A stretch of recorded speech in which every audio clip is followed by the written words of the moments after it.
Sumiyaan gara Yamanitti deebitee jirti. Har'a viidiyoo gadhiisteetti. Saidoon garuu kaleessa jecha cimaa wayii tokko isheef kaa'ee ture. Isheen immoo har'a etoo eegnuu Yaman jiraa jette. Egaa abdii kutattee natti fakkaata. Isheenis akka isheen barbaaddetti argachuu dadhabde natti fakkaata Saidoo. Gara Yamanitti deebitee jirti. Biyya kanas immoo baay'ee tokko jiraachuun isheetti ulfaateera. Ijoollee lama sana faana. Kanaafuu gara Yamanitti deebi'aa jettee gara Yamanitti deebiteetti. Sababiin isaas Yamanii achi keessa turte namoota hedduun illee ishee jaallatu jedhanii Araboonni illee kanaafiyyuu ijoollee isheefis ofiifis jettee gara Yamanitti deebitee jirti. Irra caalaa immoo amala ayyuutu na sodaachisee kanaaf tasaaqaqaa hin jiraadhu biyya kana keessa jettee gara Yamanitti deebitee jirti. Baay'ee tokko nama azaansiisa dhugaa dubbachuuf jecha mucaa qabattee yeroo olii gadi deemtu baay'ee tokko nama gaddisiisa. Dhiira laafaa rabbi namatti hin qabiini. Dhiirumattuu baqa xuruudha. Kutataa baqa. Rabbi namatti haa qabu malee dhiira lafitfatii rabbi namarraa haa qabu. Dubartiif jedhee ijoollee isaa kan gatu rabbillee namarraa haa qabuun jedha.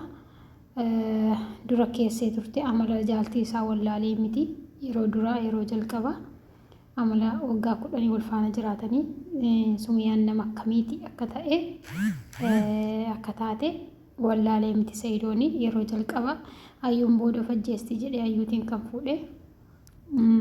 Innis yeroo sana rakkina mataasaa waan qabuufi amma immoo amala ayyuutti siqee waan hundaa gaafa argu jireenyi isa jibbisiisee jira. Kanaaf hiikii yoo jettillee hiikuu nan danda'a jedhee kaleessa viidiyoo gadhiiseera. Viidiyoo kanaa booda lammaffuu viidiyoo waraabu yoo wanta lama kaa'eefi yookiin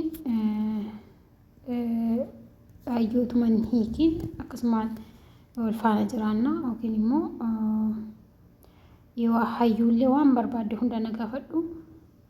Ayyuullee hiikii yoo jette ta'e nan hiikaa jedhee etoo ammaa dhugumaa Sumiyaan kaatee hayyuutiin akka addabaabayitti fuudheetti addabaabayii irratti hiikii jette isheen hin jettu garuu etuma jetteeyyuu Saidoon hin hiiku. Jecha lama dubbate. Maal jedhe?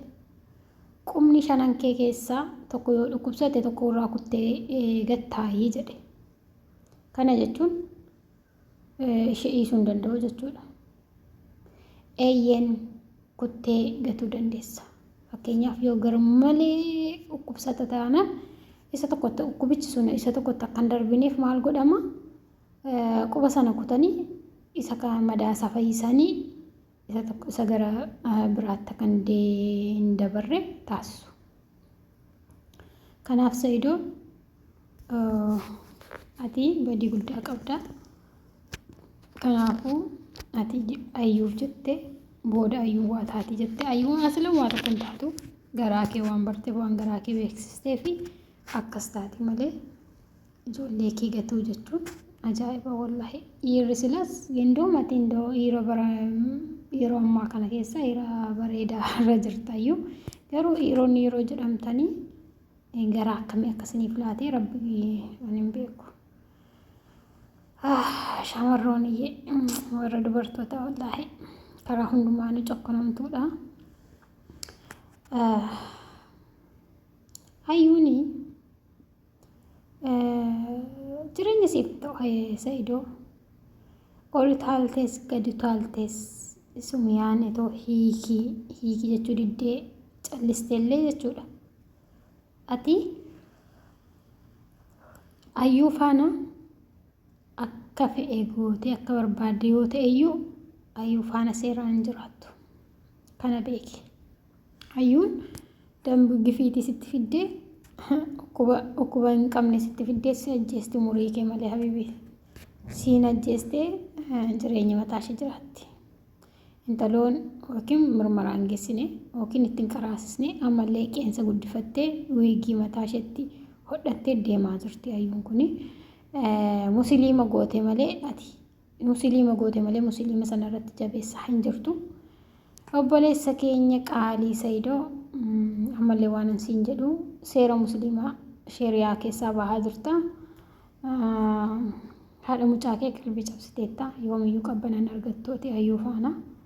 Kanaafiyyuu jalqabaa deemii sirreeffadhu jaartii kee ofii barbaadde malee jaarsummaatti hin baasne.